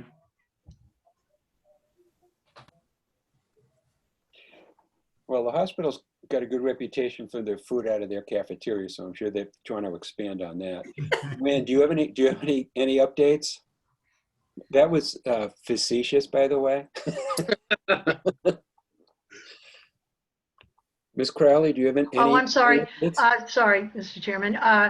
Well, we've had a couple of planning board sessions. One, we presented to the Board of Selectmen back at the end of August, a revised plan that's been pivoted to have virtual workshops rather than obviously in-person workshops for the visioning program that we're launching. So we wanted to go before the board and give them our best shot at how we think this might work. We retained a consultant to help us design how these meetings might go, these virtual meetings, developing the survey and the like. So we're beginning the launch, and I think we're going to have a very good process. I would encourage all of you to, if you haven't, to log on to the town website, and on the top banner, there is a place for you to kind of click into what the visioning process is all about, and to sign up for constant contact updates. And I think it would be good for all of us to try to keep pace with that. We'll be the various committees in the town will all be solicited for information and comment and opinion. So we're on the list of invitees down the line. So we had a good meeting with the Board of Selectmen, and we had another planning board meeting last week just to update the various board members on the consultant contract. And we had an A&R that we approved.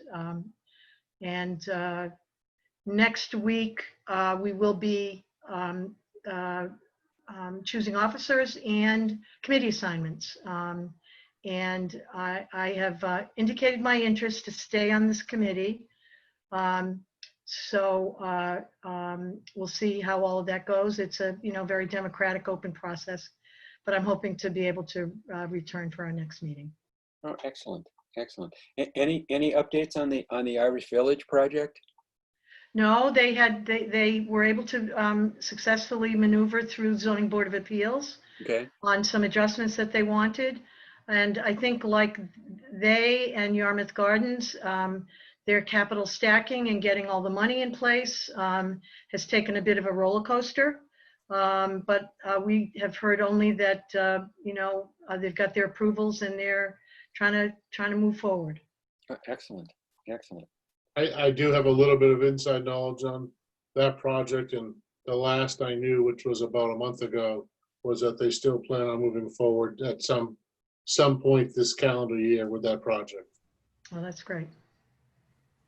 And then Joanne or Kyle, can you give an update on the Great Island project? I believe the last update is that it was approved at the ZBA. It did get approved, Kyle? Yes, Yeah. it did. That's great. Yeah, they're big, if I recall, Kyle, or that the big concern there was the phasing of the project. And they wanted to have as much as possible in phase one. And the zoning board did press on that. And I believe that is what the outcome represented. If I'm right, Kyle, did I get that? I actually didn't get a chance to watch the ZBA hearing, Yeah. but I think that sounds about right. Yeah. So hopefully people are enthusiastic about it. And that corner is in bad need of some attention. Yep. Yeah. And just so you know, the chamber is working with the property owner to do, obviously, a COVID-safe groundbreaking event with some, the town departments, obviously. So we're looking forward. Will she be coming to visit? She can't. I know. But She's in Israel. But what we talked to her about is, maybe doing it FaceTime. Oh my God. Yeah. Zoom. No, Facebook Live. Oh, okay. Yeah. She could, Oh, okay. so she could participate. Yeah. So that hopefully that's going to be happening in October. Oh, fantastic. That's great news, Mary. Excellent. We should ship her a box of dirt is what we should ship. Seriously. Great idea. Good idea. Totally serious. We should put a box of dirt and send it to her. Yep. And if I can just add one thing, I know the meeting's kind of lengthy. I did want the committee to know that Jen and I met with Kyle and Karen last week. As you can imagine, with our marketing contract, not being able to hold any of the events, I think we're up to 5 events now that we won't be able to hold under our contract, such as the J1 orientation dinner, the Mid-Cape Tourism Summit, the trolley tour. The Board of Health has now told us we can't do the Christmas stroll. So we Can't even have, do the outside- we can't do the, I'm sorry, Mary, they won't even let you do the outside portion of it? no. That's ridiculous. I'm Well, sorry. they feel like the way the foot traffic moves, that there's no way that we could guarantee to keep social distancing. So we're working on a different plan, but we did submit to Kyle and Karen a proposal of how that funding could be spent. Some of it is on SEO, some of it's on website. Again, we're working with the drive-in site and Yarmouth Recreation for a Halloween event that we could do at the drive-in. You know, we're really trying to think about the kids in our community. And I think about Jack's comments all the time. It's about the quality of life that we're enhancing in Yarmouth. And so we're trying to be very creative on the spending. But I think it's a moving target on a monthly basis right now because of COVID.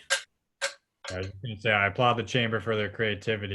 You came up with a lot of, you know, good ideas that wouldn't normally be considered under non-COVID circumstances, but we've had to adjust, and you guys have done a good job of being quick on your feet. Thanks. And we officially ran out of our sample hand sanitizers today. We went through 2,000 in less than, oh my God, I don't know, 2 months, 2.5 months. Nice. It's staff update time? Yep. So I think you have 2 requests. Couldn't put this on the agenda because they came in after we posted it, but first request is from the Yarmouth Seaside Festival. They did have to cancel everything because of COVID. They're requesting that the funds from this year's grant be basically shifted to next year. I would just say I have concerns with this from a procurement perspective, just from what I was saying earlier. You guys gave out grants for events in calendar year 2020. So to then shift it for an event in 2021 wouldn't really jive with procurement laws. It's not really fair, open competition. And you guys, for past events that have canceled, you've just taken it back in and encouraged them to reapply. Peter, could I ask a question? Could their application that was submitted for 2020 fiscal request, just the application piece of it, because they've always had a difficult time with their application, could that be shifted over to 2021 fiscal? Yeah, but the money be taken back. So what we can tell them, which is kind of a win-win, was that it'll be reevaluated based on the accepted application from this year. Yeah, I can, that sounds fine. And I can send, I mean, obviously the application wouldn't be exactly the same because like the dates would have to change and stuff like Right. that. They're doing, and if they're changing up the events, they might want to like change up the narrative a little bit. And then the budget would probably be a little different. I mean, I can make it as easy for her as possible and give her all That's all I'm going with. I mean, I'd be in favor of just saying we have to take the money back, you know, simply because it is in a different calendar year. Yeah. Anyone have an issue with, you know, taking the money back, but making it as easy for Jan as possible? I'm okay with that. Mary, I'm fine with that. Joanne?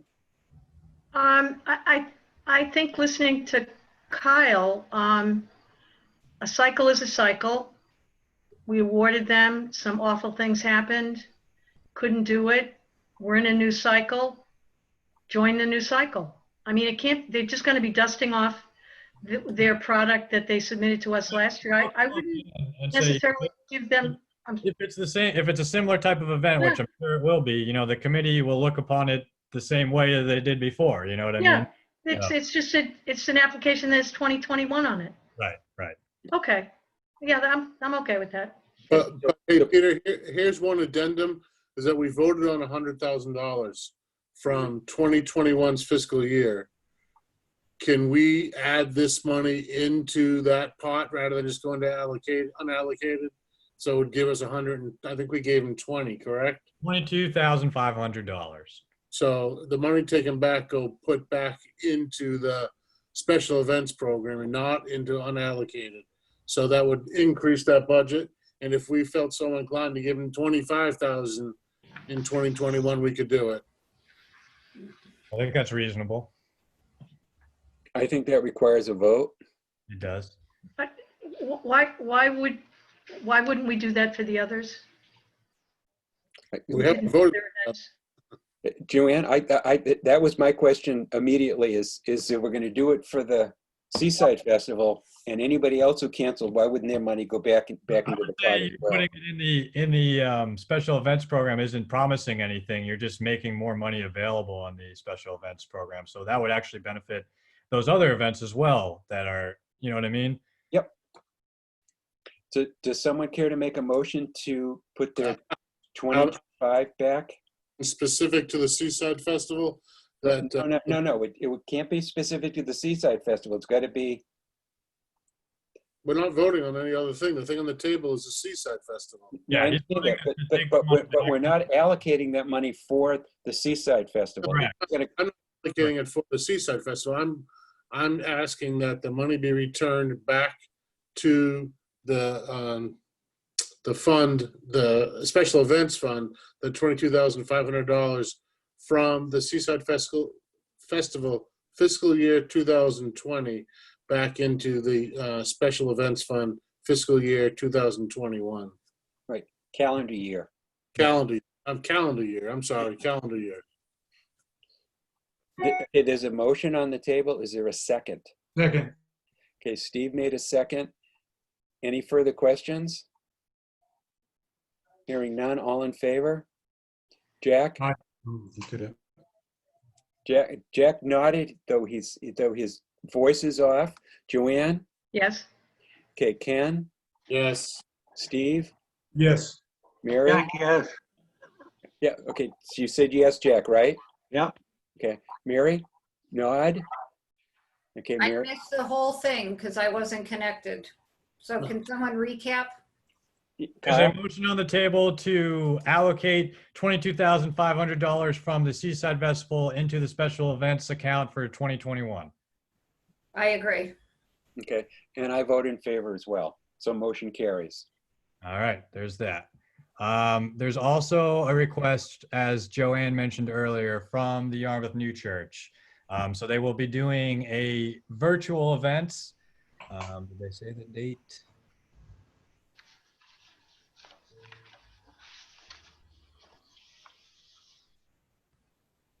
To be premiered online October 2nd. So they're requesting $1,500 for the funds. For just a little background, you guys gave them $2,000 originally. When it got canceled, you returned it back. I would not have the same procurement concerns with this request just because you did give them an original grant. So this is kind of just an amendment to the original one. So no procurement concerns, I would say.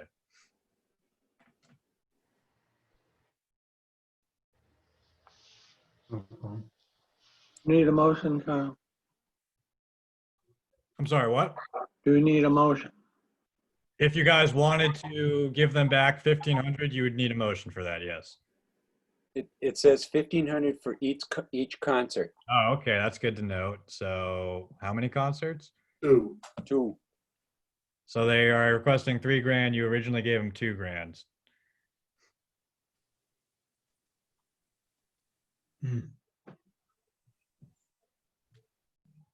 We don't normally take those requests, do we? Yeah, I would actually say now that I'm considering that, I would say I do have procurement concerns with awarding more money after the fact. Yeah. I'd say you could give them up to their original grant, but I would say for procurement rules, you can't give them $3,000. And is it the orchestra actually making the request or the new church? The orchestra. but it's running through the new church. No, I understand that, yeah. If I may, one of the concerts is next year. So we could do the 1,500. There'd be no procurement issue. They're Right. within the 2,000. They got to get in line and get in the cycle for next year on the concert for the spring. Yeah, that sounds reasonable. What is the requirements for the reporting though? For a virtual event? Good question. That's up to you guys. What would you like? I mean, you could approve it with the condition that they need to do X, Y, and Z. They need to promote Yarmouth. They need to give you certain metrics. Yada yada yada. Because Yeah, I mean, I think that the part about doing the advertising, the 30-second ad that the Yarmouth Chamber has done for Yarmouth is a great piece. And I don't see any reason why we would just hold them to the same, they got to report back on how many people, rather than in person, but how many people zoomed in and all that. So, yeah, I suppose they could. I mean, all right, they could send out the survey electronically, but the survey says stuff like, "What else are you going to do on your visit to Yarmouth today?" and stuff like that. Yeah. I would just hold it to how many people actually, because that's really all that they can do right now. Yeah, so you would just want some sort of metrics on who exactly attended these concerts and where were That's they. right. Yeah. To the degree that they can be fully compliant with the contract, if you will, Yeah. there might be some things they just can't do, and they should just say that in their report, their year-end report on how they use the money. And whatever current and good metrics they have as substitutes for what we thought back then might be a head count is now views or hits. Hey, Joanne, Okay, since you I start, think we just keep them to the contract they have. They're just providing a slightly, an amended event. Right. hey, Joanne, do you want to framework a motion here? Sure. I'd like to make a motion to accept the proposal of the Cape Cod Chamber Orchestra to fund $1,500 for a virtual concert. Would you like to take that from unallocated? Where did we put their money back in? Unallocated. Yeah. Okay. As a transfer from allocated funds for a concert on October 2nd. Do we have a Can I second? get, can I get a second, please? Sounds like Ken, did you just second it? No, no, because I was asking for the motion. Can I get a I'll second? I'll second. Steve. Thank you, Steve. Thank you, Steve. Steve seconded it. On the motion, Mr. Chairman, can you hear me? On the motion, I would say that, we want to include that proviso for the advertisement. Would that be legitimate to put that in there? That they, Yeah, the advertisement of Yarmouth? yeah, Yep, that's fine. Yeah, I think I was gonna add that in anyways, Jack. Yeah, Mary, just let me know which video you'd suggest we give them. Okay. I'm gonna take a roll call vote just so we can get this piece done. Mary, since you're up on my screen first. Aye. Jack, yes, Steve, Yes. Joanne, Yes. Ken's a yes, and Peter, I'm sure you're abstaining. Staying. All righty. You all set? Hey, Kyle, Yep. should you note in there that besides that I've abstained, that I also demurred from any discussion? Sure, Peter. We'll make sure that you don't get any trouble with the law. You were talking the whole time. We got you on tape. Peter who? he gets the other $500 that they get. That's right. You wouldn't shut up, officer. If we can, I think we should look forward, if we see that more events might be doing this type of like virtual events, we should really think about what the reporting should be, so it makes it easier for them as well. Yep, absolutely. Yep. They, and I don't know what they're doing, but I've gotten, lots of requests from lots of concert venues that they're doing virtual. And I'm assuming what they're doing is counting the IP addresses. Yeah. So they can gather so much information, it's crazy. Yeah. sure we're gonna be impressed. So real quick on my other staff updates. So on the DPW projects, Oh, the thank you. contracts have been signed for the Yarmouth Port Common projects. I've told the two contractors that they're ready to go. They just have to coordinate with Jeff Colby at the DPW in terms of, making sure they don't come in conflict with one another. I inquired with Jeff to see if any start dates have been established yet. They have not, but I assume they will be shortly.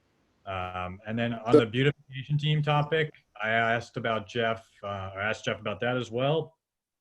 They're not going to be able to staff it for this year, but he respectfully requests that you guys leave that fund so that he could use it for 2021. Seems like you guys are always in favor of the beautification team, so it'd probably be easier just to leave that fund alone if you guys would also support trying to do something in the springtime. Yeah, I think absolutely, and just the weed cutting on Route 28 makes a big difference. So Peter, do we just leave the funds alone, or why wouldn't we take them back like we've done Right. with the special events and then put them in unallocated? And then, Well, I would say it's because you didn't really, like, the special events are for a certain year and a certain date. You guys just allocated it for beautification team. You did do it based off of their request, so we would have to have them amend their request. But I would say I guess the one thing I would like to see, Mr. Chair, is that the DPW does amend their request that the money was unable to be used this year because for COVID reasons. But I'd like to see it as an actual request and not just think that we're always going to hand the money out to them. So that's fair enough. And I kind of just asked Jeff, this was kind of a preliminary discussion. Like, Jeff, do you think you're going to use it this year? Or would you be interested in using it next year? I can ask him to make a formal request in writing. Yeah, that would be good. That would be good. Hey, Kyle, back to the common, the Yep. two projects you're talking about with the geotech work was one of them? Is that? Yep. Yeah, and the other one was for The the installation of the electrical. It's the electrical conduit on the front part of the fencing there. They're both your projects. Yep, thanks for following up on that. Much appreciated. Yeah, Thank no you. problem. Well, thank me when we actually get the stuff accomplished. But I'll do that too. I'll even buy a beer. but it's in the works. So the fencing around the common looks 1,000 times better. So It looks fantastic. my recent Throwback Thursday post on the town social media. There was a picture of the Yarmouth Port Common fencing as it existed in like the late 1800s or early 1900s or whatever, and I took a picture of it, how it looks now, and said Throwback Thursday. This is how, then Yarmouth Port Common then and now. The fence got fixed because of tourism revenue preservation funds. So you can thank the there you go. Great. Good Okay, job. Kyle, any update on the banners? Have you talked Bill to, wants me to give you an update on the banners. Yeah, I talked to Charlie. He's ready to put them up in the wintertime is the plan. We're going to put them up because we have those ones that are like, they have snowflakes on them, I think. So certainly you can't put them up, hopefully not put them up anytime soon, but we'll get them up so they're nice for the winter. And then he'll change them over in the spring. So Can we get them up, Kyle, before Christmas? definitely up before Christmas. When do you guys think, when would you like to see them up? The day after Thanksgiving. The Day day after after Thanksgiving. Day after Thanksgiving is a great time. that's Sounds good exactly to when me. we used to do it. Yeah. All right, sounds good. We have, you guys have a little over $1,000 in the bank to pay for the details, so we should be good. And my last staff update, which is kind of a more robust discussion item, so maybe we'll introduce the topic to you for food for thought. We had talked last meeting about a vacant storefront program through the state. Yeah. And we have been talking internally and the staff, me, Kathy, and Karen, in terms of what would be effective in Yarmouth. I think blight removal is more of a problem than vacant store. And, correct me if I'm wrong, but blight removal seems to be a real big problem in Yarmouth. So, something that the CEDC could do if you would be so inclined is you could do something, some sort of blight removal grant program, requiring a 2-to-1 match of some sort from developers and run it like you guys do your special events grant program. Put out a notice every year, evaluate applications based off of a certain criteria, and give out money so that if for someone like Haya, who is you think just because she owns the property that she's wealthy. Well, it's a lot of equity, it's not, it doesn't work out that way. You need liquid assets to actually remove flight. So just kind of a thought we had. If you guys are interested in it, we can, put it on a future agenda and have a more robust discussion about it. But, from a staff level, we thought this kind of project would be a more efficient economic development tool than the Massachusetts Vacant Forefront program, which we had talked about at the last meeting. So just some food for thought. Hey, Peter, I'd be all for it. I think it's right, our charge that we should be doing, so. Yeah, no, I think it's a good idea. It's going to be a lot of work though to make sure that things happen. Yep. And there are other communities across the country that do similar things. So Right. we can, We also had a program that, that we would help out with, some pre-development costs. And we had one application and the person just expected us essentially to give them money, and they didn't really have a plan on how they're going to go forward, or how they were going to do this, how they're going to do that. And, we need to set up some kind of criteria, what we're looking for. And, if somebody doesn't follow through, I want to make sure we can get the money back. And, Can we- getting the can we money talk back about this? maybe easier to say than to actually do. But, I don't want to make it look like, just an easy grant. absolutely not. Yep. Can we have this for a topic of discussion at our next meeting? Absolutely. So that's kind of dovetails into the next topic. So you've been doing what, the first Thursday of every month or the second Thursday of every month. So technically your next meeting would be October 8th. I would suggest we might want to call one for September 24th. We could talk about this topic. Let's see what else I have.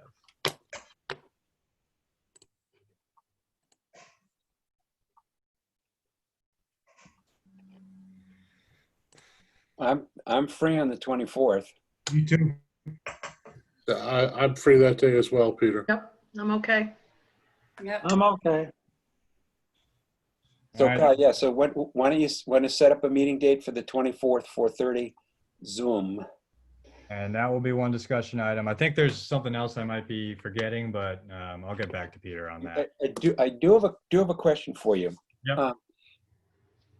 Not that I don't love to see you on Zoom, Kyle. Yeah.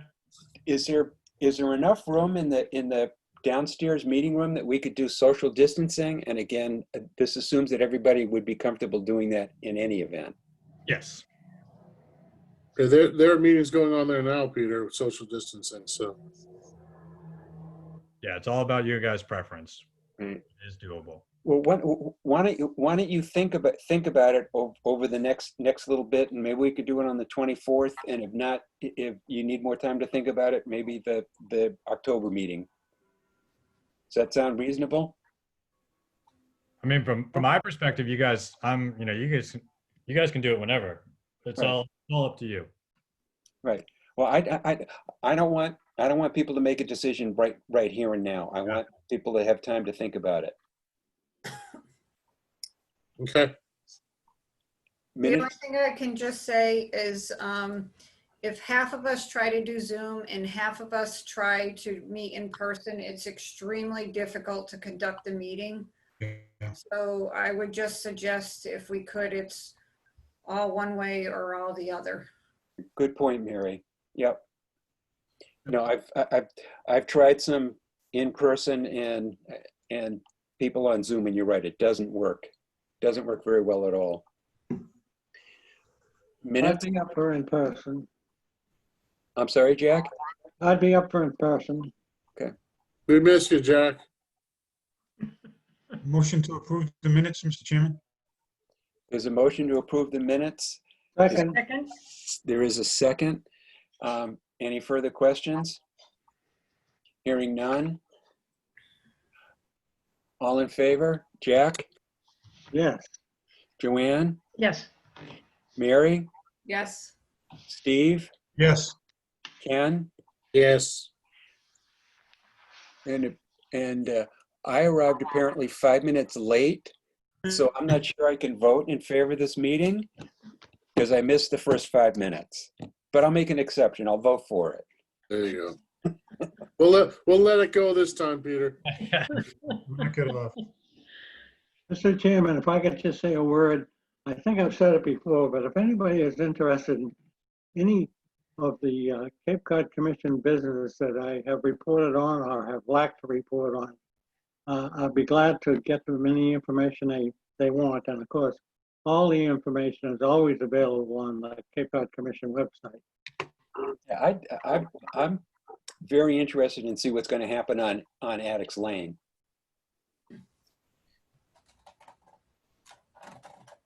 Well, I'll look that up for you, Peter. Yeah, keep us posted on that one.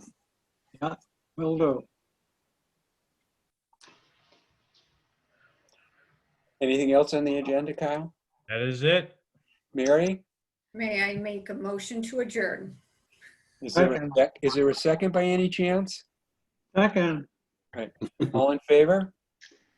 Jack? yes. Joanne? Yes. Mary? Yes. Steve? Yes. Ken? Yes. And I vote as well. Again, thank you very much. Good meeting. Great, Yes. guys. Thank Thank you you. all. Very good. Thank you all. Nice Yep.